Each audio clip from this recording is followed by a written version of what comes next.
Boa noite, queridos irmãos. A graça e a paz de Cristo seja com todos. O que você vai fazer com a mensagem que você vai ouvir agora? O que você fará com essa palavra que você receberá? Como você colocará essa palavra em prática na sua vida? Às vezes a gente vem aqui, semana após semana, e nada muda na nossa vida, porque nós não pomos em prática o que aprendemos. Se é que aprendemos. Por isso, nesse instante, peça a Deus que dê aos seus ouvidos total atenção, que os seus olhos não divaguem procurando outras coisas, que o teu coração agora não pense em outra coisa, senão no que você vai ouvir e no que será aplicado ao seu coração pelo Espírito Santo da palavra que nós ouviremos agora. Olha o Senhor. Grandioso, santo e justo Deus, aproximamo-nos de Ti em oração, por intermédio de Teu Santo Filho Jesus Cristo, o qual nos tornou aceitáveis a Ti. Tua palavra será lida, exposta aos nossos ouvidos. Mas também, ó Deus, sabemos que somente o Teu Santo Espírito poderá fazer com que a mesma encontre guarida em nossos corações, transformando-nos de acordo com a Tua vontade. Por isso, te suplicamos que faça essa obra em todos nós aqui presentes. Dá-me, ó Deus, a mim, pregador, simplicidade, clareza, objetividade, profundidade na comunicação da mensagem. E aos meus irmãos, dê, ó Deus, a atenção, a fome e a sede pela Tua palavra. Assim nós oramos em nome de Jesus. Amém. Mantenha a sua Bíblia aberta no Salmo 83. Salmo 83. E conforme a exposição do Salmo, eu estarei lendo o mesmo. Um dos maiores perigos que rondam a Igreja de Cristo, e quando eu falo a Igreja de Cristo agora, eu me refiro a cada um de nós.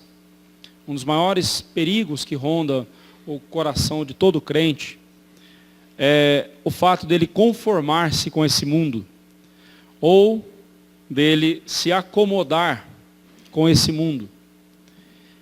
E acomodado a este mundo, ele se sentir bem com este mundo. Se sentir à vontade, como se estivesse num spa ou numa pousada nas férias. E estando à vontade com esse mundo, ele não perceber que este mundo é hostil a nós. O Senhor Jesus nos diz lá em João capítulo 15, verso 18, se o mundo vos odeia, sabei que primeiro do que a vós outros, me odiou a mim. O povo de Deus sempre foi um povo odiado pelo mundo. E Tiago, seguindo nessa mesma direção, ele nos diz o seguinte, lá em Tiago 4, versículo 4. Infiéis, não sabeis, não compreendeis que a amizade do mundo é inimiga de Deus? Que a amizade do mundo é inimiga de Deus?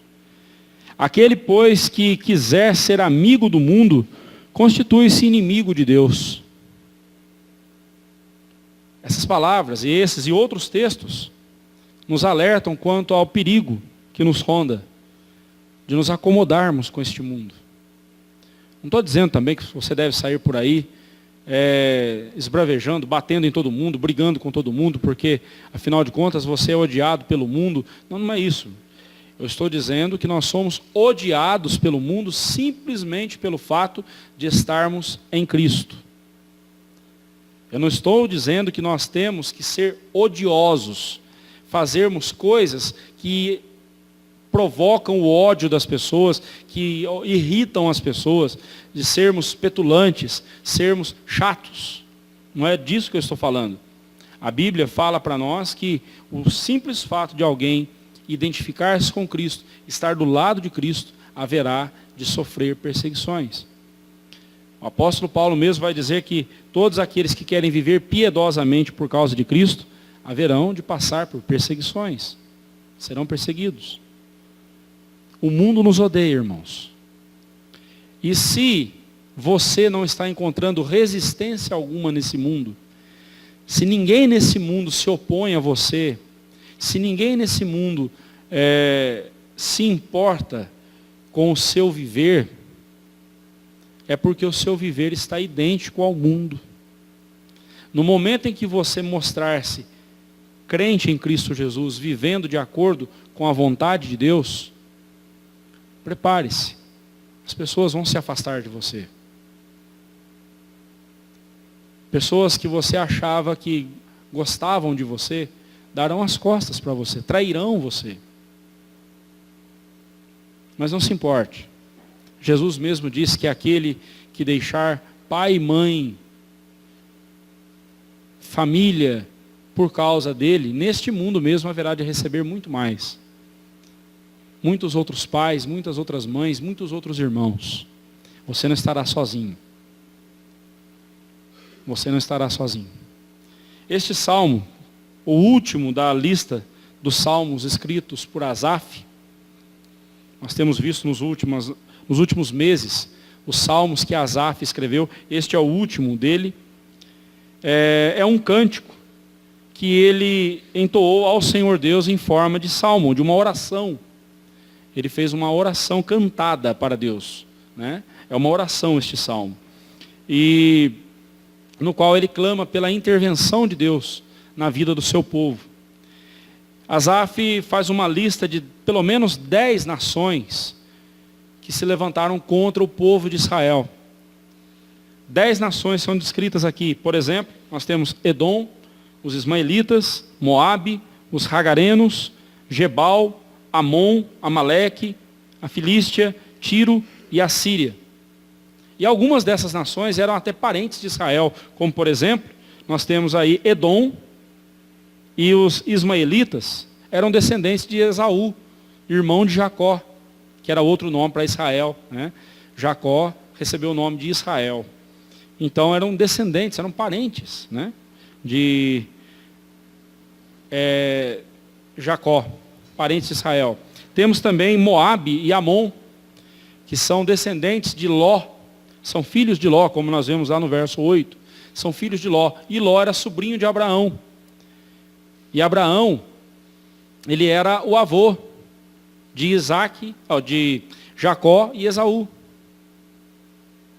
Então nós estamos falando aqui de parentes que se levantaram contra o povo de Israel e encabeçaram uma lista de inimigos que trouxeram grandes problemas para Israel.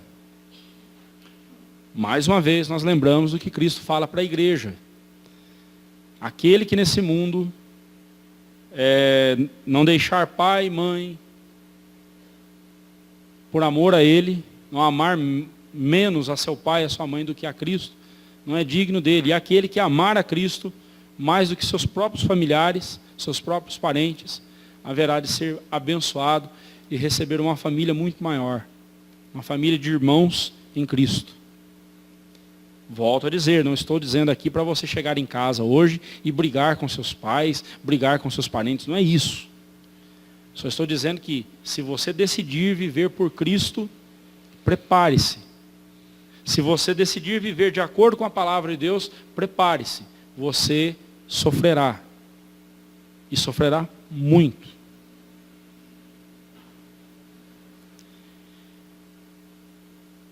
Já deu para a gente perceber aqui, né, que este salmo, ao falar de Israel, nós temos uma aplicação à igreja, porque Israel é a igreja de Deus no Antigo Testamento. E a igreja de Deus, hoje, no Novo Testamento, é também chamada de o Israel de Deus. Então a igreja, ela não nasce em Atos dos Apóstolos. A igreja nasce lá no Antigo Testamento, quando Deus forma um povo para si. Hoje a igreja é o Israel de Deus. Hoje nós somos o povo de Deus. Então, ao falar aqui da perseguição, de todo sofrimento, tudo que envolve o povo de Israel, quero fazer uma aplicação para nós como igreja, aqui hoje. Este salmo tem como pano de fundo Segundo Crônicas, capítulo 20, onde nós vemos que o rei Josafá enfrentou essas mesmas nações. Uma lista de quase todas essas nações aqui. Essas nações enfrentaram o rei Josafá. Possivelmente, Asaf tem em mente esse acontecimento da história de Israel como pano de fundo. Possivelmente. Né? Alguns discordam, mas não vem ao caso. Nós temos aqui esse pano de fundo e eu gostaria de partir desse ponto. Então, sempre que você ouvir aqui Israel, nós teremos uma aplicação para a igreja. Por isso eu quero meditar com você hoje à noite sobre a igreja odiada pelo mundo e amada por Deus. A igreja odiada pelo mundo e amada por Deus. E duas verdades. Este salmo ele é dividido em duas partes. E essas duas partes trazem para nós as duas verdades que eu quero ressaltar com você aqui hoje à noite. Sobre a igreja que é perseguida, que é odiada pelo mundo, mas que é amada por Deus. E é isso que importa. Não importa quem nos odeia, importa quem nos ama. É isso que deve importar para nós. Não importa aqueles que darão as costas para você. O que importa é aquele que te abraçou, aquele que te recebeu na cruz do Calvário, o Senhor Jesus. É isso que importa. Primeira verdade que nós ressaltamos sobre essa igreja que é odiada pelo mundo, mas que é amada por Deus, é que ela precisa discernir os fatos. Ela precisa de discernimento. A igreja, o povo de Deus, precisa de discernimento. Precisa entender o que acontece ao seu redor, o porquê as coisas estão acontecendo ao seu redor, qual é a causa de tudo isso. Veja comigo o verso 1 ao verso 8. Diz assim: ó Deus, não te cales, não te emudeças, nem fiques inativo, ó Deus. Os teus inimigos se alvoroçam, e os que te odeiam levantam a cabeça. Tramam astutamente contra o teu povo, e conspiram contra os teus protegidos. Dizem: vinde, risquemo-los de entre as nações, e não haja mais memória do nome de Israel. Pois tramam concordemente e firmam aliança contra ti. As tendas de Edom, os ismaelitas, Moabe e os hagarenos, Gebal, Amon, Amaleque, a Filístia, como os habitantes de Tiro, também a Assíria se alia com eles e se constituem braço forte aos filhos de Ló. Então Moabe e Amon estavam encabeçando essa lista. Né? Asaf, ele abre este salmo clamando pelo socorro de Deus. É uma oração intensa. Ele diz assim: ó Deus, não te cales, não te emudeças, não fiques inativo, ó Deus. A situação aqui era de aperto, a situação aqui era de dificuldade, situação de sofrimento. E precisava urgentemente que Deus viesse e agisse em favor do seu povo. Asaf chama Deus, aqui nós temos aqui os dois nomes de Deus. Ele diz, ó Deus, no começo da frase, e termina dizendo, ó Deus. A primeira vez que o nome de Deus é citado aqui é o nome Elohim, que significa Senhor. Nós vimos isso no sermão passado, né? A diferença aí do significado. Elohim significa Senhor. E a última vez, o nome ó Deus, aqui, Deus no versículo 1, é o nome hebraico El, que significa Altíssimo. O mesmo que ele vai usar lá no último versículo. Deus é o Altíssimo sobre a terra. Bem, quem mais? Que socorro melhor nós podemos ter do que este que é o Senhor Altíssimo? Seja qual for a angústia que a igreja estiver enfrentando, a igreja ela não tem outro socorro e nem precisa de outro socorro. Nós temos o Deus Altíssimo conosco, o Deus Todo-Poderoso ao nosso favor. Se Deus é por nós, quem será contra nós? Porém, irmãos, precisamos ter certeza de que estamos do lado de Deus. Precisamos ter certeza de que realmente estamos firmes ao lado de Cristo. O verso 2 ao verso 8, eles nos mostram uma verdade preciosa aqui para nós. E essa verdade é que aquela luta que Israel estava passando, não era só uma luta do povo de Israel, mas também do próprio Deus. E o ódio que as nações nutriam contra Israel, era antes de tudo um ódio contra Deus. É por isso que eu falei aqui no começo, que a igreja precisa discernir. Ela precisa entender o que está acontecendo ao redor dela, é fruto do quê? O que é que tem causado isso? E nós vamos ver aqui no texto, que tudo o que acontece aqui no plano físico, no plano visível, é resultado do que acontece no plano espiritual. Observe, verso 2.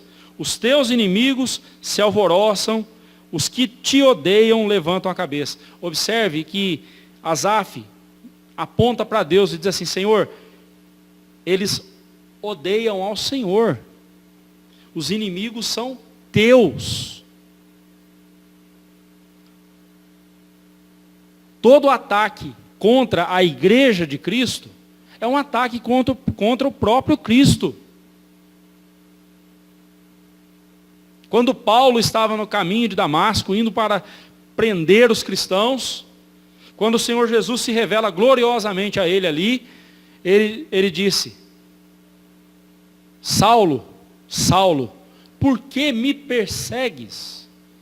Saulo tinha certeza que ele estava perseguindo a igreja, os cristãos. Mas naquele momento ele ouve Cristo dizendo: por que me persegues? Por que me persegues? Todo mal contra a igreja de Cristo é contra o próprio Cristo. E por isso mesmo, como nós vimos em Apocalipse 19, Ele vai julgar, Ele vai vingar o sangue dos que lhe pertencem.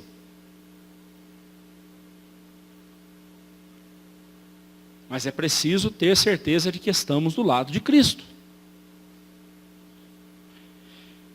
No verso 3 ele diz, Asaf diz, que esses inimigos tramam astutamente contra o povo de Deus, contra o teu povo.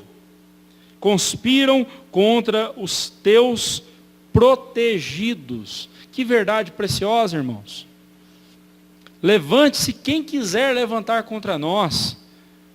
Nós somos protegidos por Deus. Nós somos os protegidos de Deus. Quem nos protege é Deus. E a nossa confiança tem que estar em Deus. No verso 4 ao verso 8, eles descrevem a estratégia dos inimigos e também o plano deles. E a estratégia que eles adotaram para poder destruir o povo de Deus. No verso primeiramente nós vemos que o plano deles era destruir qualquer lembrança que houvesse do povo de Israel.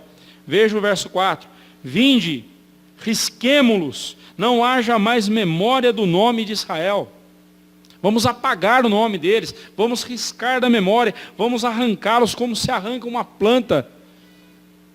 E deixar ali o lugar limpo, sem nada. Vamos apagar a memória de Israel. Vamos acabar com Israel.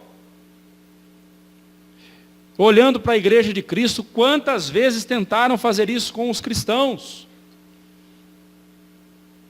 Países que nós sabemos, onde o evangelho é proibido ser anunciado, sabemos que tem missionários lá pregando o evangelho.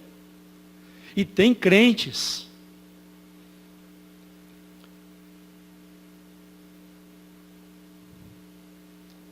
A informação que nós obtivemos é que a maior igreja do mundo está na China. A maior igreja do mundo está na China. E a China persegue os cristãos.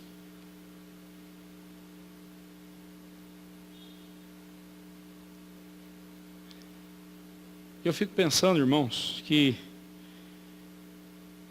talvez um pouco de perseguição para nós aqui faria muito bem. Né? Só que é fácil a gente falar isso, né? Isso é perseguição bater à nossa porta. Ah, pastor, mas no Brasil nós somos perseguidos. Sim, somos. Somos. Ideologicamente falando, somos perseguidos, não tenho dúvida disso. E fazem de tudo para arriscar, para tirar qualquer memória do Evangelho. Fizeram de tudo. Tivemos um revertério, tivemos uma mudança aí com o último governo. Mas até os últimos governos que tivemos aqui no Brasil, o objetivo era acabar com todo o indício do cristianismo. E não é exagero da minha parte, isso não. Quem é professor aí na rede pública sabe o que eu estou falando. Sinais cristãos, como o crucifixo, embora para mim aquilo não tem valor nenhum, mas sinais como o crucifixo, a própria Bíblia foi proibida dentro das escolas. Sabemos casos de professores que ousaram pregar o Evangelho nas escolas e foram demitidos.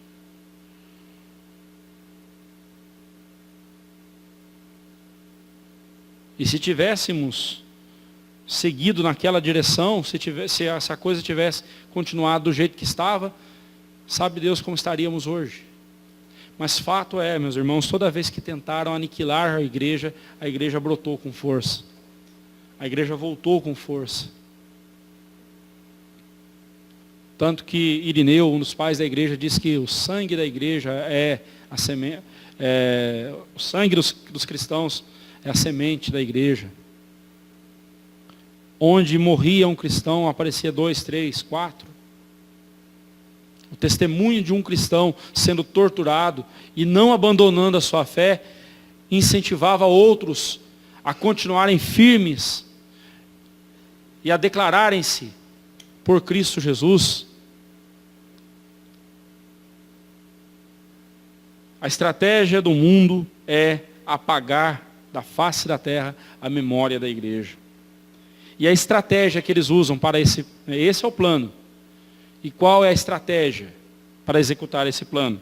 A estratégia deles era estabelecerem alianças entre si, contra Deus e contra o seu povo.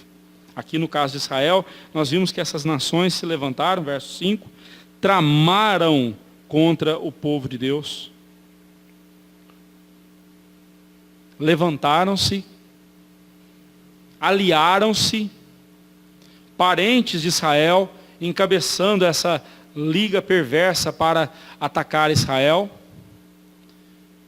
Outras nações se ajuntaram, se viram como fortes, se viram como poderosas,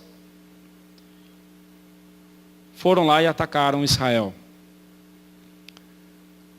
Moabe e Amon, a gente lembra da história deles, como foi que surgiu o povo de Moabe, como surgiram os moabitas e os amonitas.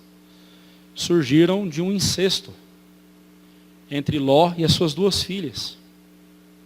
Quando fugiam de Sodoma e Gomorra. Saíram de Sodoma e Gomorra, fugiram de Sodoma e Gomorra, mas levaram Sodoma e Gomorra com eles. Saíram da podridão, da perversidade, mas levaram a perversidade com eles. E as 2 filhas de Ló, então, embebedam o pai e engravidam dele. E assim uma dá à luz a Moabe e a outra dá à luz a Amon. 2 desgraças para o povo de Israel. Aplicando a igreja, nós vemos que a igreja de Cristo será perseguida por aqueles que são próximos a ela. Você, no momento em que você decidir, eu vou seguir Cristo, custe o que custar, prepare-se. Muitos que são próximos a você, atacarão você. Quererão derrubar você. Assim como aconteceu com Israel, assim como aconteceu com os nossos irmãos da igreja primitiva. E ao longo dos séculos, assim como tem acontecido até hoje. Quem quer viver piedosamente por causa de Cristo, haverá de ser perseguido, haverá de ser atribulado. E aí você me pergunta, mas então, pastor, qual a vantagem de seguir a Cristo? A vantagem não está aqui nesse mundo. A vantagem está na eternidade. A vantagem para nós está na eternidade. Embora aqui neste mundo, nós já começamos a desfrutar da paz e da vida eterna que Cristo nos dá. Mas vale a pena. Vale a pena.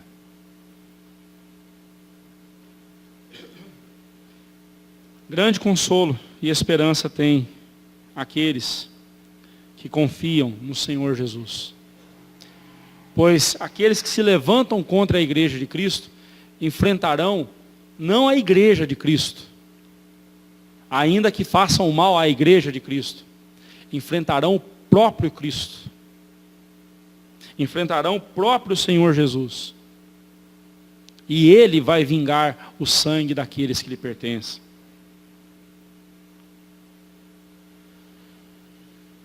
Se você é amigo de Deus, quem for inimigo seu, será inimigo de Deus.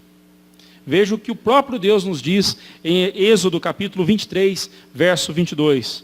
Mas se diligentemente lhe ouvires a voz e fizeres tudo o que eu disser, Moisés está dizendo isso, né? Então serei, ou melhor, Deus está dizendo isso, olha, se vocês obedecerem o que Moisés está lhe dizendo, o que Moisés está lhes ensinando, então serei inimigo dos teus inimigos e adversário dos teus adversários. Deus está dizendo isso para o povo de Israel. Se vocês ouvirem o que Moisés está dizendo, se vocês obedecerem a Moisés, porque ouvir aqui não é só escutar, ouvir aqui é obedecer. Se vocês obedecerem a Moisés, eu serei o inimigo dos teus inimigos e adversário dos teus adversários. Deus nos diz isso. E aí nós queremos a amizade do mundo. Observe que se você quiser ser amigo do mundo, você será inimigo de Deus. Se Deus é por nós, quem será contra nós? Mas com todo respeito à palavra de Deus, vamos inverter essa frase. Se Deus é contra nós, quem será por nós? Os teus amigos? Esses a quem você escolheu em vez de Cristo? Esses a quem você acolheu como seus amados em vez de acolher a Cristo como o amado de sua alma? Eles vão defender você de Deus?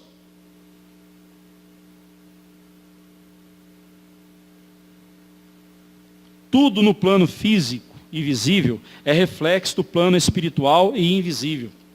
Os ataques que a igreja sofre hoje, fisicamente falando, é resultado dos ataques espirituais, ocasionados pelas forças espirituais do mal.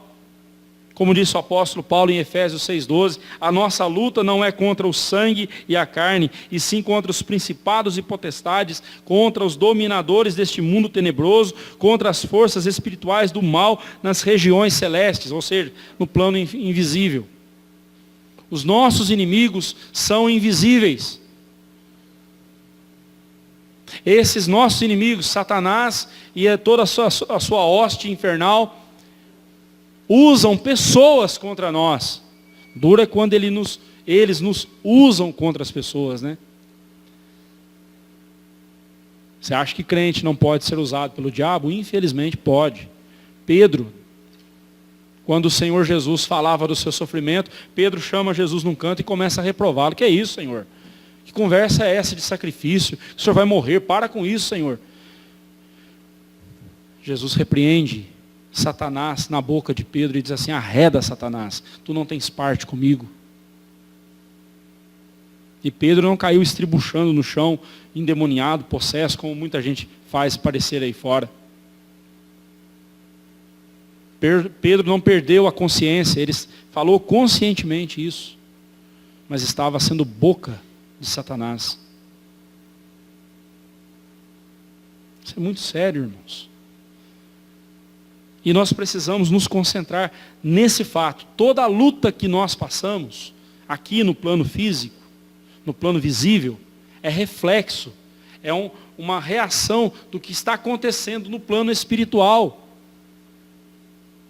nas regiões celestes, como diz o apóstolo Paulo.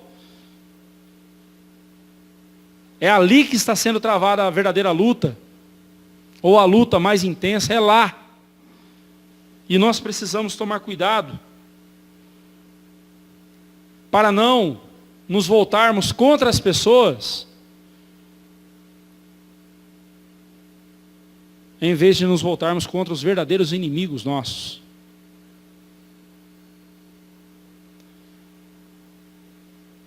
Precisamos discernir os fatos, precisamos entender os propósitos de Deus nas circunstâncias. Eu estou falando muito de Satanás aqui, né? Mas vamos pensar agora em Deus. A Bíblia fala que toda a nossa tribulação ela é leve e momentânea, e não dá nem para comparar com o eterno peso de glória que nos aguarda. Todo o sofrimento, toda a luta que Deus permite os seus filhos passarem, toda a dificuldade que Ele permite os seus filhos passarem, Ele está trabalhando o caráter deles. Ele está preparando os seus filhos para o grande encontro com Cristo. Ele está lapidando o nosso caráter. Isso também é no plano espiritual. Isso também é no plano espiritual. E nós precisamos discernir o que está acontecendo ao nosso redor. Qual o propósito de Deus? Qual o propósito com tudo isso que está acontecendo contra nós? Qual o propósito? Deus não permite nada acontecer sem propósito algum. Para tudo Deus tem o seu divino propósito. Mas nós não podemos perder de vista, jamais, o fato de que todas as coisas cooperam para o bem daqueles que amam a Deus. Todas as coisas, quer sejam boas ou ruins, agradáveis ou desagradáveis, cooperam para o bem daqueles que amam a Deus. Mas somente destes. Somente destes, daqueles que amam a Deus. Não é para qualquer um essa promessa, não. E justamente porque nós precisamos discernir que as coisas que acontecem aqui nesse plano físico são reflexo das coisas espirituais, justamente porque nós temos que entender que os nossos inimigos, eles não são carnais, mas sim são espirituais, são forças, são principados e potestades, dominadores deste mundo tenebroso, forças espirituais do mal. Justamente por isso, nós precisamos dar a segunda verdade que esse texto nos mostra. A igreja que é odiada pelo mundo e amada por Deus, ela precisa lutar com as armas de Deus. Ela precisa discernir os fatos e precisa então lutar com as armas de Deus. Verso 9 a 18 diz assim: faze-lhes como fizeste a Midian, como a Sísera, como a Jabim, na ribeira de Quizon, os quais pereceram em Endor, tornaram-se adubo para a terra. Sejam os seus nobres como Oreb e como Zeeb, e os seus príncipes como Zeba e Zalmuna, e como Zalmuna, que disseram: apoderemo-nos das habitações de Deus. Deus meu, faze-os como folhas impelidas por um remoinho, como a palha ao léu do vento, como fogo devora um bosque e a chama abrasa os montes, assim persegue-os com a tua tempestade e amedronta-os com o teu vendaval. Enche-lhes o rosto de ignomínia para que busquem o teu nome, Senhor. Não sejam envergonhados e confundidos perpetuamente, perturbem-se e pereçam. E reconhecerão que só tu, cujo nome é Senhor, és o Altíssimo sobre toda a terra. Sendo os nossos inimigos espirituais, as nossas armas precisam também ser espirituais. Arma própria para lutar com o inimigo próprio.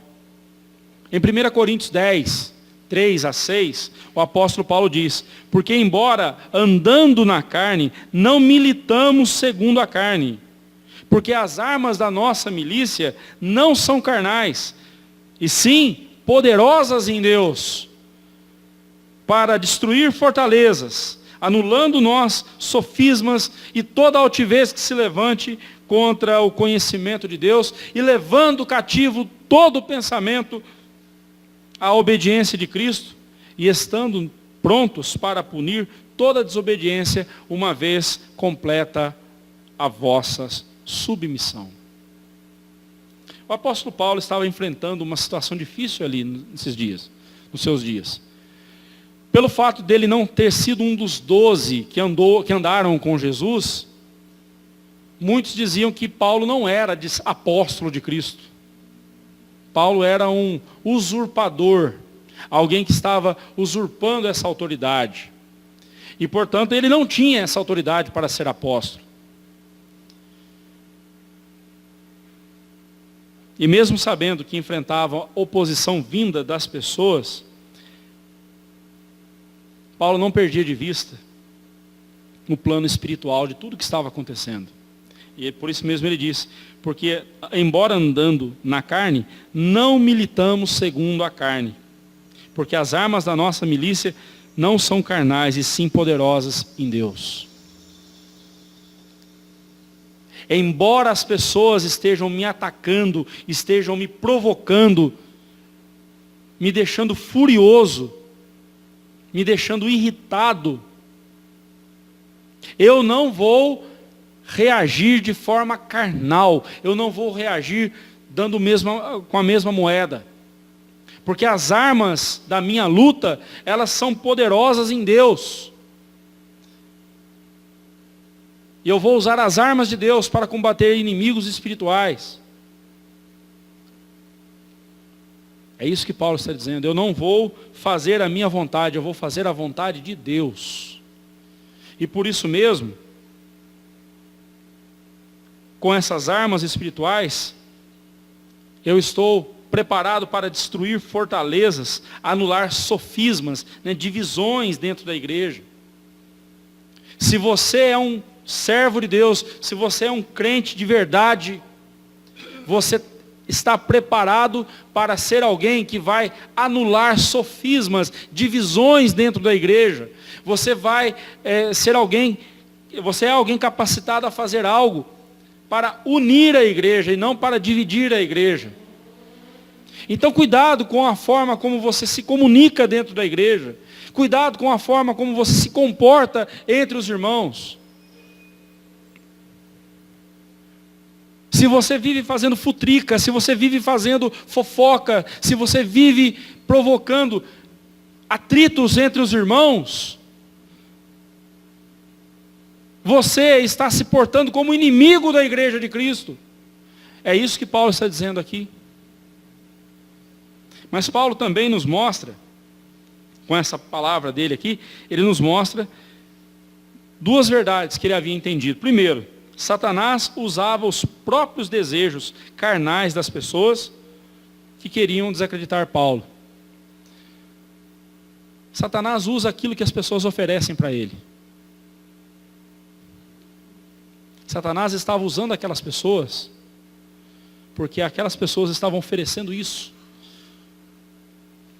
Estavam oferecendo sofismas, oferecendo desavenças, descrédito a Paulo. Satanás usou isso contra Paulo. Outra verdade que Paulo destaca é que era o pecado daquelas pessoas que tinha de ser combatido, e não as pessoas. Ele tinha que combater os pecados daquelas pessoas, e não as pessoas. Mais à frente, no capítulo 12, da sua segunda carta aos Coríntios, do versículo 1 ao versículo 10, Paulo conta a sua experiência que teve, de ter sido levado até o terceiro céu, e lá ouvido coisas inefáveis que não é lícito referir ao homem. E ele então Depois de 14 anos que ele teve essa experiência, então ele falou, olha, se vocês acham que me falta experiência, eu quero contar para vocês. Eu fui levado, se no corpo ou fora do corpo, eu não sei, mas eu fui levado ao terceiro céu, e lá eu ouvi coisas inefáveis que não é lícito contar a vocês. Mas para que eu não ficasse soberbo, para que eu não me ensoberbecesse, ficasse cheio de mim mesmo, Deus me colocou um espinho na carne. Nós não sabemos que espinho era esse. Deus me colocou um espinho na carne. E esse espinho é um mensageiro de Satanás. É um mensageiro de Satanás que vem me esbofetear, vem dar tapas no meu rosto. Para alguém soberbo, eu não consigo imaginar humilhação pior que essa, não é mesmo? Uma pessoa arrogante, uma pessoa soberba, tomar tapas no rosto. E Paulo encarava aquilo como um tratamento de Deus na vida dele. Ele sabia que o espinho era de Satanás, ele sabia que Satanás estava aproveitando a situação para fustigar, para judiar de Paulo, mas ele sabia que acima de tudo isso estava Deus, permitindo isso acontecer para que a soberba não tomasse conta do coração de Paulo. Ele até pediu 3 vezes ao Senhor para afastar dele esse espinho na carne. E Deus disse, não, Paulo, a minha graça te basta. Porque o poder se aperfeiçoa na fraqueza. Eu estou trabalhando você, eu estou aperfeiçoando você. Você vai continuar com esse espinho, você vai continuar com Satanás te esbofeteando. E aí, os crentões de hoje em dia saem por aí dizendo, está amarrado em nome de Jesus, eu repreendo, eu rejeito isso em nome de Jesus. Né? Tem tudo a ver com a Bíblia, né? Que evangelho mais torto é esse que está sendo anunciado, meus irmãos, lá fora? Tem muito crente engolindo essa mentira. Não, eu rejeito isso em nome de Jesus, isso aqui não é de Deus. Não. Paulo, sabendo que o espinho era mensageiro de Satanás, mesmo assim se submeteu a Deus, porque sabia que Deus estava usando aquele mensageiro de Satanás para esbofeteá-lo. Sabe por que muitas enfermidades às vezes não são curadas em nós? Sabe por que muitos problemas não são resolvidos em nossa vida? Dificuldades que fogem do nosso controle. Quando a gente está tentando resolver, está começando a resolver, de repente a coisa desanda tudo de novo. Sabe por quê? É um jeito que Deus usa para humilhar a gente. Porque se a gente conseguisse resolver todos os problemas, a gente subiria num pedestal e diria, olha só como eu resolvo meus problemas. Olha só, é assim que tem que ser.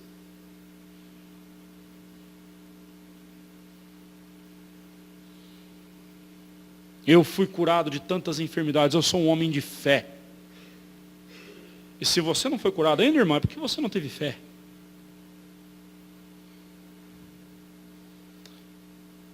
Diz isso para Paulo.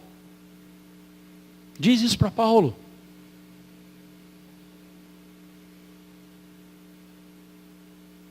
Voltando aqui para o Salmo, do verso 9 ao verso 18, Asaf lança a mão da arma espiritual, de uma das armas espirituais mais poderosas que nós temos.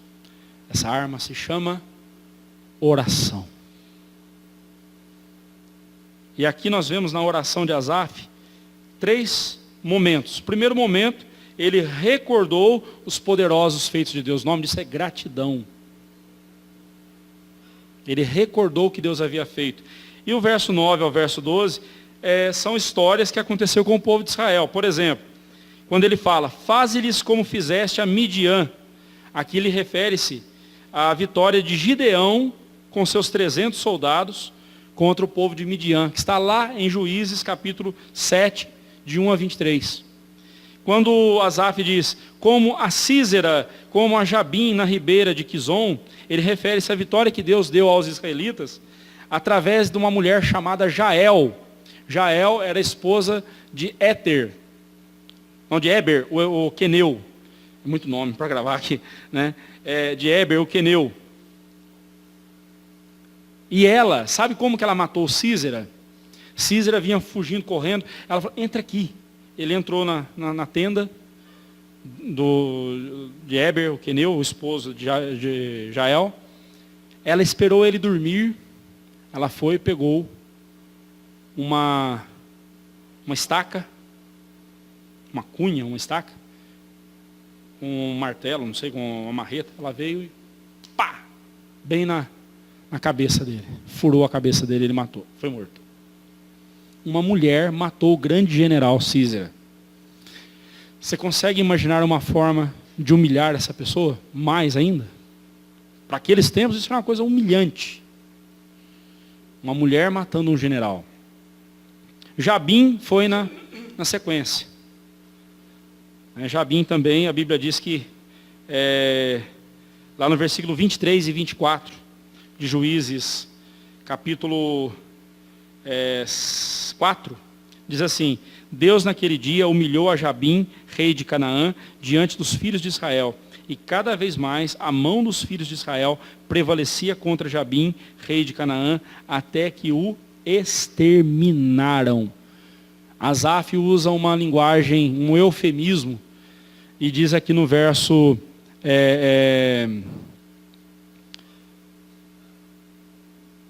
onde fala aqui que eles viraram esterco na terra. Versículo 10. Tornaram-se adubo para a terra. É isso que vira todo ser humano, por mais orgulhoso, por mais arrogante, por mais poderoso que ele seja. No final ele vira adubo para a terra.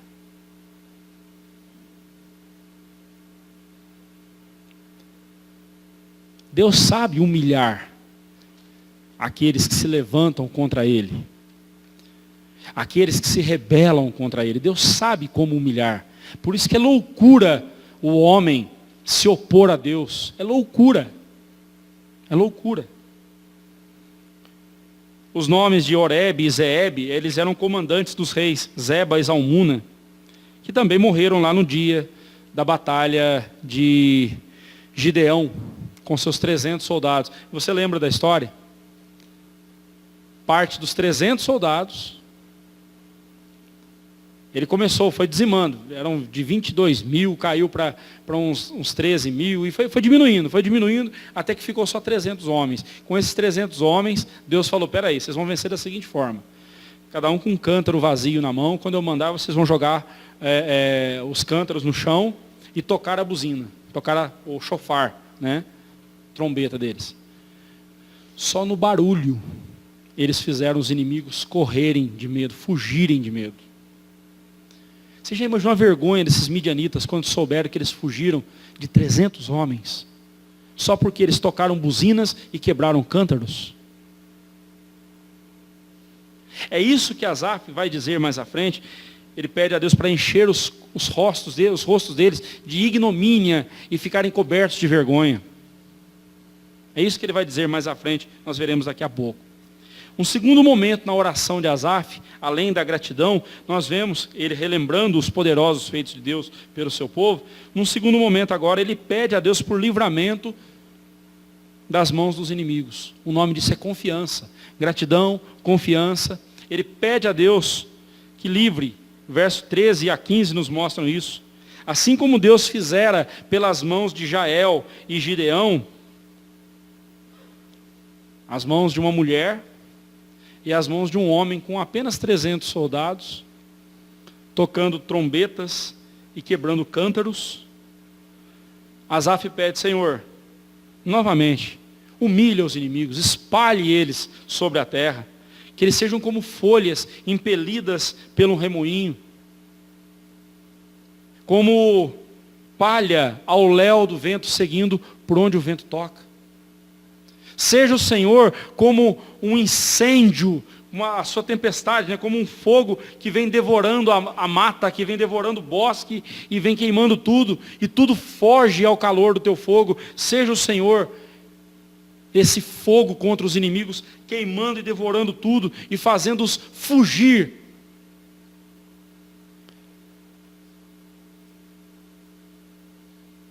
Recomendo você a ler as biografias dos missionários que atuaram e que atuam em países onde é proibida a pregação do Evangelho.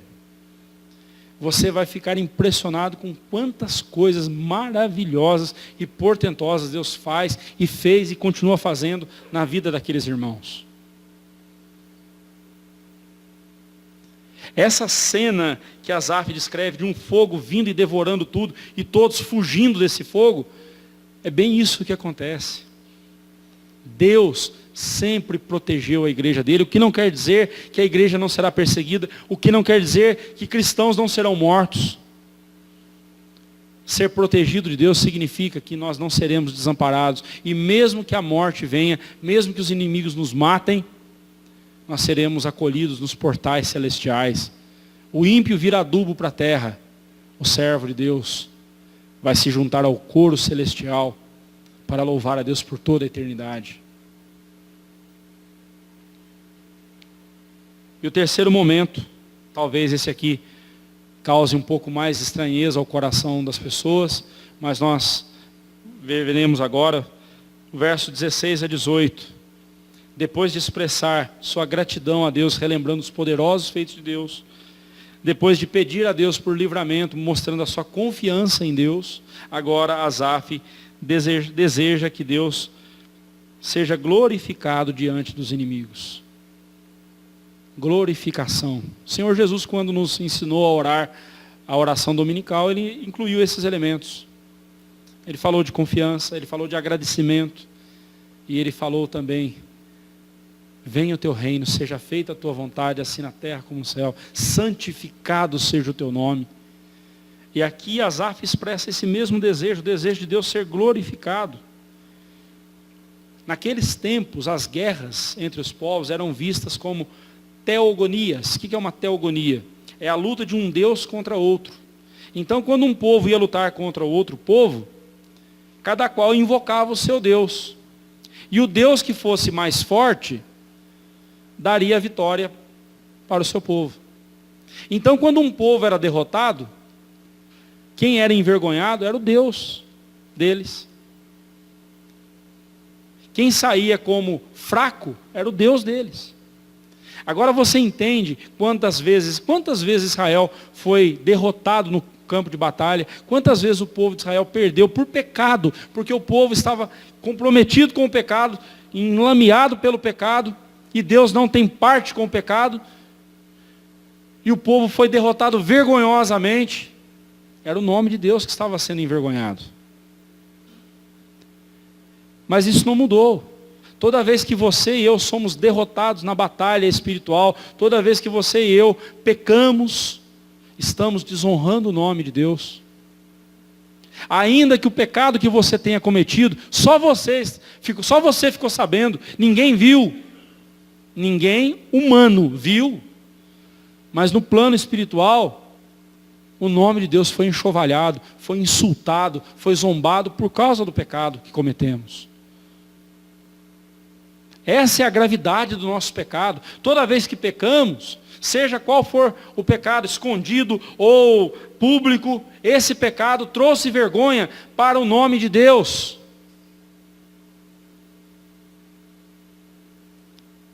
Não que Deus tenha sido derrotado, não é isso não. Mas Ele foi insultado na sua glória. Quando essas 10 nações vieram contra Israel, eles vieram com seus deuses. Vieram com seus deuses.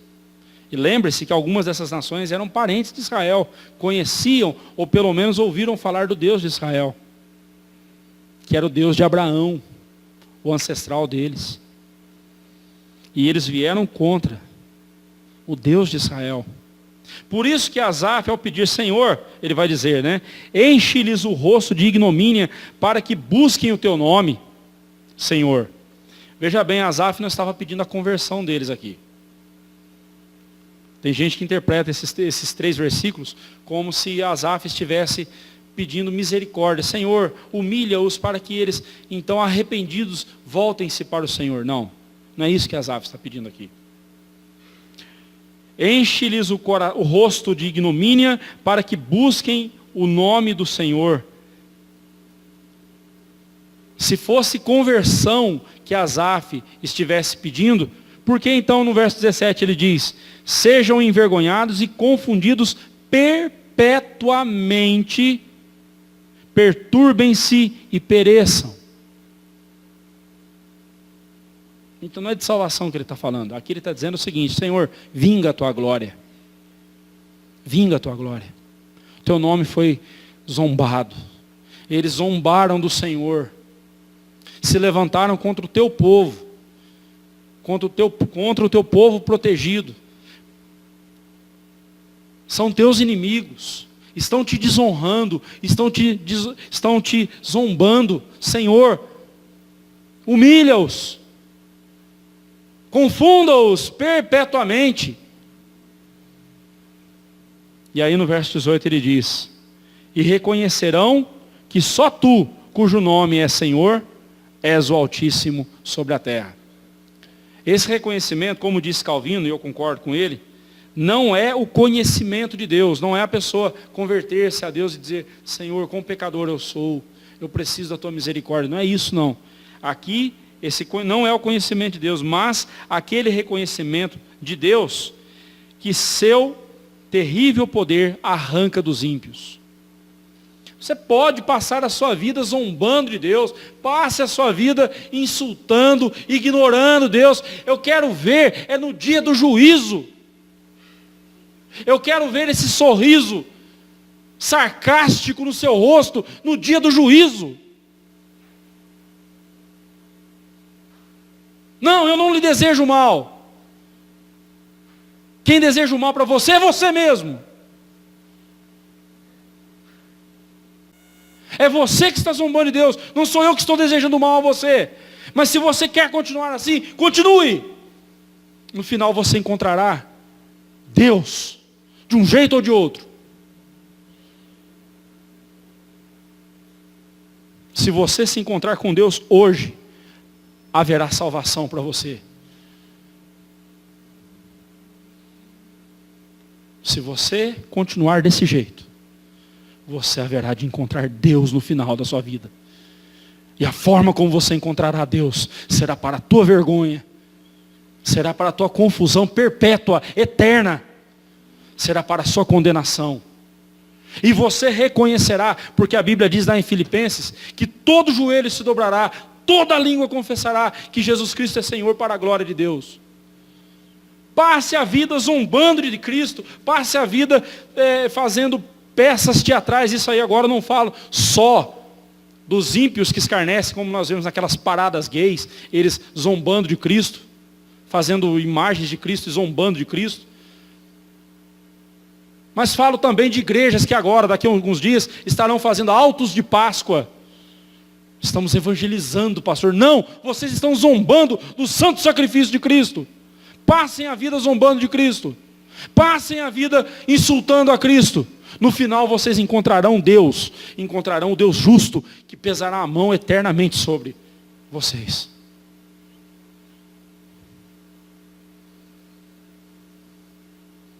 Não brinquemos, irmãos. Não brinquemos com a santidade de Deus, porque Deus não brinca com ela. Deus não leva em brincadeira quem leva em brincadeira o nome dele.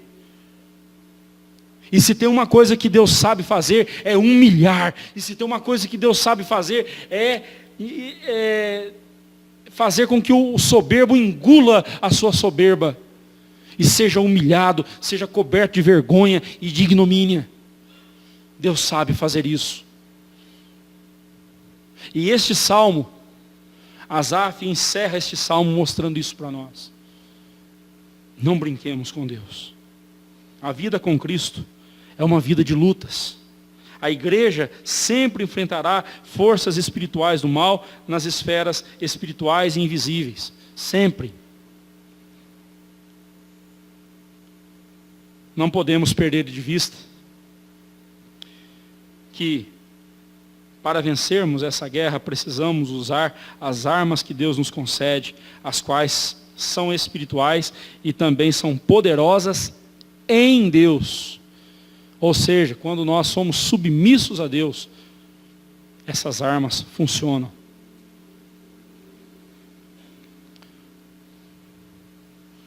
Usar a oração, todo mundo usa. Até os ímpios usam. Dão outros nomes, né? Até ímpios oram. Tem crente que acredita em oração poderosa. Não existe oração poderosa partindo de pecadores. Mas se a oração parte de um coração submisso a Deus, essa arma é poderosa sim. Essa arma é poderosa sim. Mas Paulo disse, uma vez completa a vossa submissão. Crente que não é submisso a Deus, ou não é crente, né? Quem não é submisso a Deus, pode orar o tanto que quiser. Isso é mandiga, isso aí é macumba gospel. É reza. É falatório. Mas um coração submisso a Deus, a sua oração será ouvida por Deus. E este Deus é poderoso. E Ele age. Também nós precisamos ter sempre em vista a glória de Deus. Tudo é para a glória dEle. Glorificamos a Deus quando, primeiro, nos concentramos em fazer a vontade dEle. 2, quando confiamos e buscamos nele o socorro. E 3, quando usamos as armas espirituais que Ele nos oferece. Nós lemos aqui no começo do culto, Efésios 6, de 10 a 20, falando sobre a armadura de Deus. Vários elementos dessa armadura. Couraça da justiça, cinto da verdade, couraça da justiça, capacete da salvação, sandálias do evangelho da paz, escudo da fé, espada do Espírito. E isso com toda a oração, com toda a súplica, em todo o tempo, por todos os santos. Encerrando. Não devemos esperar aplausos, admiração e respeito do mundo. Ele sempre odiou o povo de Deus e será assim até o fim. O vermelho que o servo de Deus, que a igreja de Cristo verá nesse mundo, não é do tapete vermelho, mas do seu próprio sangue que será derramado quando resolver viver para Cristo. O Senhor Jesus mesmo disse que um dos sinais do fim dos tempos é o ódio nutrido pela igreja. Nós vimos isso aqui quarta-feira passada, quando estudamos Mateus 24, versículo 9. Seremos odiados pelo mundo. Por fim, que soframos neste mundo, por mais que soframos nesse mundo, devemos sempre nos lembrar do que nos diz Apocalipse, capítulo 9, verso 1 e 2, texto também que foi lido na nossa liturgia. Depois destas coisas, ouvi no céu uma grande voz de numerosa multidão, dizendo, aleluia, a salvação e a glória e o poder são do nosso Deus, porquanto verdadeiros e justos são os seus juízos, pois julgou a grande meretriz que corrompia a terra com a sua prostituição, e das mãos dela vingou o sangue dos seus servos.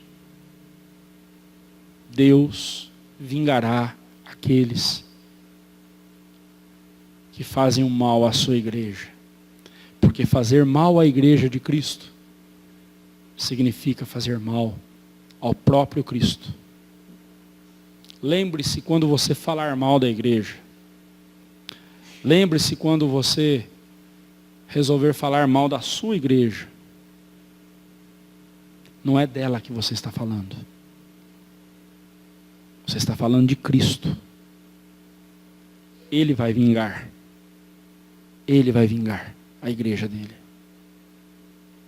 Que estejamos do lado certo na batalha. Que estejamos do lado de Cristo. E que não permitamos que nada neste mundo nos encante e nos afaste do nosso alvo, que é a glória de Deus. Amém.